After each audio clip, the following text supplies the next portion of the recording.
Bonjour à tous, nous sommes aujourd'hui le mercredi 22 novembre 2023 et bienvenue dans cette nouvelle vidéo d'analyse technique journalière avec l'outil Vision de FBT, forexbaskettrading.com. Alors, je vous l'avais dit dans la vidéo précédente d'hier qu'aujourd'hui on aurait potentiellement deux meilleures opportunités et que j'essaierai de les faire au moment où les marchés sont les plus intéressants pour pouvoir vous montrer en temps réel comment analyser les marchés, comment trouver ce genre d'opportunités.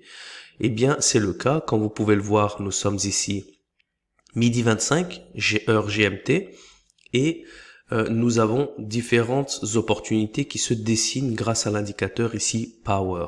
Alors en premier lieu, on a le Sterling, ici le GBP qui sort du lot avec une force à plus 3. Et puis ensuite, on a certaines devises en faiblesse. L'euro, le franc suisse, le CAD à moins 1, moins 1.5. On a l'australienne à plus 1.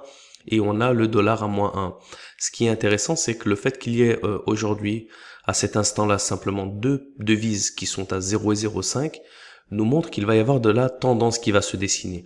Donc on a ici le dollar ouvert, on va simplement faire un petit tour de table du dollar, qui est à moins 1, simplement pour déjà voir ce qui se passe au niveau des devises principales. Celle qui va nous intéresser le plus, c'est le sterling dollar, la paire de devises avec laquelle il a la plus grande différence, parce que le sterling est à plus 3, le dollar est à moins 1. Donc on va commencer par un petit tour de table et on va ouvrir l'australienne dollar. Comme on peut le voir ici, on avait eu cette cassure. Les marchés ont retracé, ont mis du temps, puis ensuite on a une tendance haussière qui se dessine. Qu'est-ce qu'elle nous donne cette tendance haussière?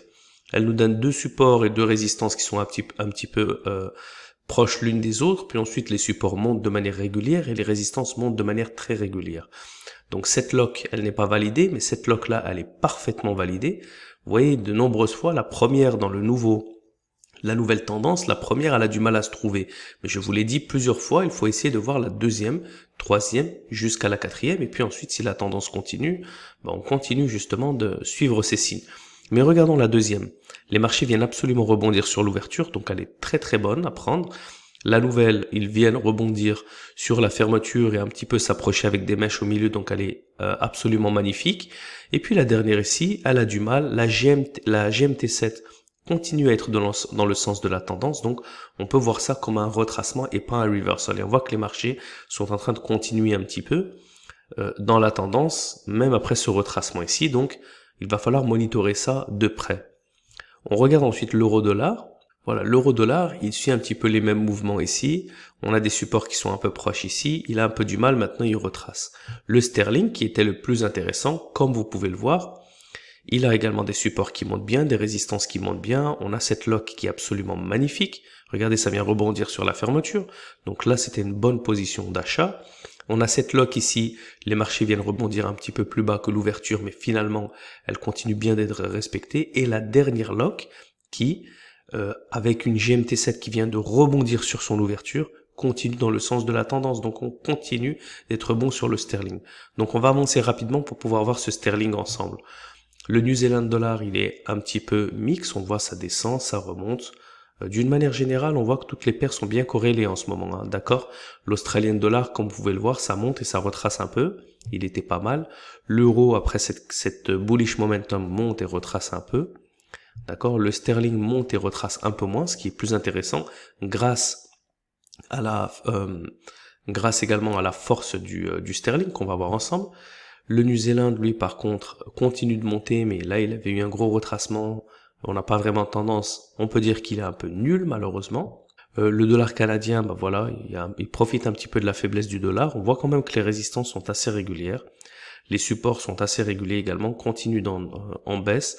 On a quand même une tendance, mais de toute manière, elle est assez bien choppy. On voit très bien que ça monte, ça redescend, ça a un peu du mal. Et le dollar suisse est pas mal. Le range est assez petit, il n'y a pas vraiment beaucoup de points à prendre, mais de toute manière, il continue en tendance baissière. Je vais simplement retourner dans la fenêtre pilote ici, et le franc suisse est à moins 5, et le dollar est à moins 1. Donc malheureusement, toutes ces paires de devises, on voit que les deux sont faibles, donc ça a créé de l'incertitude, et c'est pour cette raison qu'il vaut mieux les laisser de côté. Et on continue et termine pour le dollar avec un dollar yen qui, après avoir une sorte de petite tendance haussière, continue avec une tendance baissière bien régulière qui est pas mal. Celle-là, visuellement, on peut dire qu'elle est quand même pas mal. On voit les résistances qui sont bien espacées, les supports qui descendent bien.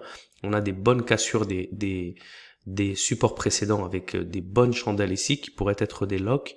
Donc si je retourne ici maintenant sur le yen, on peut voir que le yen est à 0,5 malheureusement. Si seulement il était à 1,5, 2, on aurait quand même une très bonne configuration. Mais de toute manière, on a un système, ça demande de la discipline. On s'y tient et le dollar, comme vous pouvez le voir, regardez là, le yen est en train de se raffaiblir, donc il vaut mieux être un peu trop patient plutôt qu'être un peu trop gourmand ou un peu trop précipité et le regretter. Mais là, on va rentrer dans le vif du sujet et on va nous faire un petit tour de table du sterling qui nous intéresse vraiment parce que on a la grande majorité des devises qui sont faibles, à part l'australienne, et le sterling qui sort du lot. Donc là, je sais que ce qu'on va pas analyser en détail, ça va être le New Zealand qui est à 0, le yen qui est à 0,5 et potentiellement l'australienne. Mais les autres vont être intéressants. Donc on fait notre petit tour de table. Sur l'euro sterling, très très choppy l'euro sterling. Il monte ici en force, on voit très bien que les supports sont en train de monter, les résistances régulières, et puis ensuite on a une grosse cassure baissière, donc il n'y avait rien à faire de ce côté-là. Le sterling australien, super choppy également, ça a vraiment du mal à se trouver. Le marché d'une manière générale, voilà, on voit que ça descend, mais les résistances sont très proches des unes des autres, donc c'est pas beau à voir, c'est un peu nul. Le sterling CAD, le sterling canadien, il est absolument magnifique. On a combien d'espace entre le sterling est à 3, le canadien est à moins 1,5. Donc il va falloir voir vraiment contre le CAD, CHF et euro. Donc on va voir, voilà, donc on a de la tendance haussière, ça retrace, mais de toute manière, notre nouvelle tendance commence ici, d'accord? On a tous les supports qui s'enchaînent de manière très régulière. On voit les espaces ici. On a une grosse cassure haussière ici, avec une résistance qui est un tout petit peu plus haute que la précédente, mais d'une manière, il continue d'être bien espacé. Et cette lock-là, elle a connu un bon bullish momentum. Puis ensuite, la nouvelle lock, elle est absolument magnifique. On voit qu'elle est respectée ici.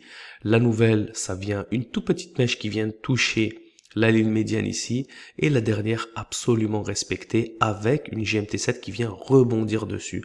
Donc là, c'est un très très bon scénario. Je pourrais dire que c'est quasiment du 5 étoiles. Ce petit mouvement ici est pas si bon parce qu'on n'a pas une belle tendance haussière à long terme. Donc c'est pour ça que je devrais, et en plus là ce petit bullish avec une résistance qui est juste un peu plus haute que la précédente, donc c'est plus proche malheureusement du 4 étoiles que du 5 étoiles, mais d'une manière générale c'est très très bon à prendre. On voit très bien que même si on avait pris ici, à court terme on était bon, si on est agressif ça se ferme, si on n'est pas agressif ça rebondit, comme vous pouvez le voir ça rebondit même pas jusqu'à l'ouverture, donc même si on avait pris à la ligne médiane, à la fermeture un peu plus bas, on continue quand même à s'y retrouver sur le sterling CAD. On avance avec un sterling suisse. Voilà, le suisse par contre, comme vous pouvez le voir, il avait eu des gros moments de volatilité un peu incontrôlée ici.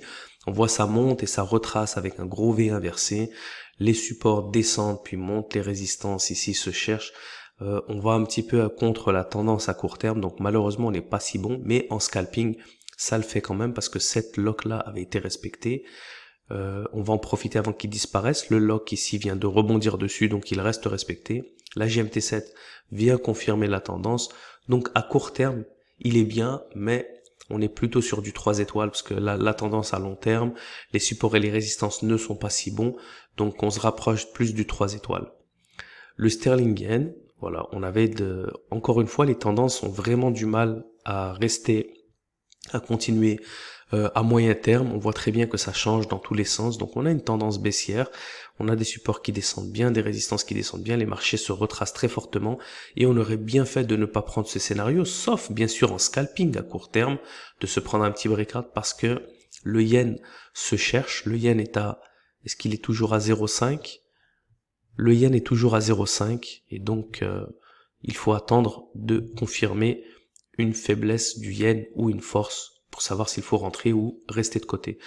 Donc voilà, le New Zealand, même chose, le New Zealand est un peu nul, ça monte, ça se cherche, on est dans un range, on n'arrive pas à trouver un peu de tendance, ça descend, ça retrace, donc là on laisse de côté. Et le sterling dollar, on l'avait vu avec le dollar, donc qui est pas si mal. À long terme, à court terme, on a ce bullish momentum, mais on a une tendance qui se continue d'une manière générale, et on a deuxième et troisième lock qui sont absolument magnifiques, et cette lock également qui rebondit et potentiellement un breakout ici à prendre. Donc on a vraiment plusieurs signaux qui s'enchaînent ici et on a quelque chose à faire. Donc on continue dans notre tour de table. Sterling est à 3, il est passé à 2.5. Donc l'australienne est à 2. On va regarder maintenant l'australienne qui est en train entre 2 et 1.5. Comme vous pouvez le voir là, ça se renforce, ça se raffaiblit parce qu'on a un peu on est en session européenne, on rentre dans de la session américaine, on a ici de la volatilité. Donc comme vous pouvez le voir, le sterling ici qui se renforce. Maintenant on va rentrer dans l'australienne. On a dit voilà. Donc l'australienne ici qui était à 0, qui se renforce un peu, ça peut être intéressant. On va faire un petit tour de table. Alors l'Australian CAD, la tendance à long terme et court terme, elle match. On a des supports qui sont très beaux à voir et des résistances également qui sont très beaux. On a une lock ici qui n'a pas été respectée mais de très peu parce qu'on voit l'ouverture ici, ça rebondit à peu près vers l'ouverture, donc elle est ok.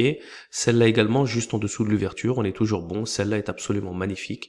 Encore une fois, la deuxième, la troisième sont toujours bonnes. La dernière retracement, la GMT7 vient continuer, confirmer un petit peu la tendance et on voit que ça se rapproche encore de l'ouverture, donc potentiellement monitorer le breakout ici. On n'est pas si mal, on est sur du 4 étoiles, on avait de quoi prendre ici dans cette zone d'accumulation qui était très belle aujourd'hui et de fermer ici, d'attendre le retracement et de re-rentrer un petit peu plus tard, rentrer à nouveau lorsqu'on repasse la zone de la lock. D'accord. Le plus important à comprendre, c'est que si on a des retracements en dessous de la lock, ne pas rentrer en dessous. Il faut vraiment attendre que cette lock soit confirmée. Et si elle est confirmée, on continue dans la même tendance, d'accord? Comme dans ce cas-là, par exemple, on attend un petit peu, on repasse les niveaux de la lock, il y a une nouvelle lock qui se forme. Donc potentiellement, on peut avoir une nouvelle lock qui se forme et continuer dans la tendance. On avance sur l'Australian Suisse, nul. L'Australian Yen, il a du mal. L'Australian New Zealand, super choppy. Il est pas beau à voir. L'Australian Dollar, on l'a vu avec le dollar, qu'il était bon. L'euro AUD, voilà, là, il se cherche un peu. On n'a pas des belles tendances à long terme. Hein. Là, les marchés, là, bougent un petit peu dans tous les sens. On n'arrive pas à avoir une tendance régulière. Là, on voit c'est des résistances pas trop bonnes, puis ça descend un peu, ça peut être intéressant. Grosse maroubozo en GMT7, ça c'est un gros signe, et je vais passer du temps à expliquer ça. Donc cette lock-là, elle n'est pas respectée, cette lock-là, elle n'est pas respectée, cette lock-là, elle vient d'être testée. Encore une fois, la troisième est bonne, la quatrième n'est pas respectée, mais on a une maroubozo qui vient faire un gros engulfing, et c'est là où les patterns des chandeliers japonais, les candlestick patterns, servent à quelque chose, c'est que la GMT7 vient englober les 3 chandelles précédentes et centrer le marché dans sa tendance principale qui est une tendance baissière. Donc on a du bon signal ici, elle se ferme juste sur la lock, confirmant un point d'entrée. Donc on avait du point d'entrée ici, même si d'une manière générale, on est vraiment sur du, je vais dire 3 étoiles en étant généreux, d'accord? À court terme, si on a un bon basket de type 1, de type 2, niveau 3, si on a envie de rajouter une paire, on peut la rajouter potentiellement, mais on va dire que ça va pas être notre favori du tout. Par contre, le sterling australien, là, par contre, voilà, on voit les résistances qui sont très proches les unes des autres, les supports qui montent, qui descendent, qui remontent, donc non, on laisse de côté. Donc voilà, comme on peut le voir, on est en train d'accumuler, on est en train de voir un petit peu de volatilité et l'indicateur power qui commence à prendre forme. Donc il y a quelques petites opportunités qui se dessinent, plus à court terme, parce qu'on a du mal à vraiment trouver de la tendance long terme, mais on en tire vraiment des leçons. Regardez les locks, surtout les deuxième, troisième, la quatrième potentiellement si la tendance vraiment continue. Si on arrive en fin de journée, fin de session américaine, on la laisse de côté. Et monitorer, n'oubliez pas de monitorer les GMT7 parce qu'elles peuvent vraiment vous donner une indication de savoir si la tendance, il lui reste de la force ou si on va rentrer dans cette phase de distribution où les marchés vont se calmer et se retracer. Donc c'est tout pour aujourd'hui.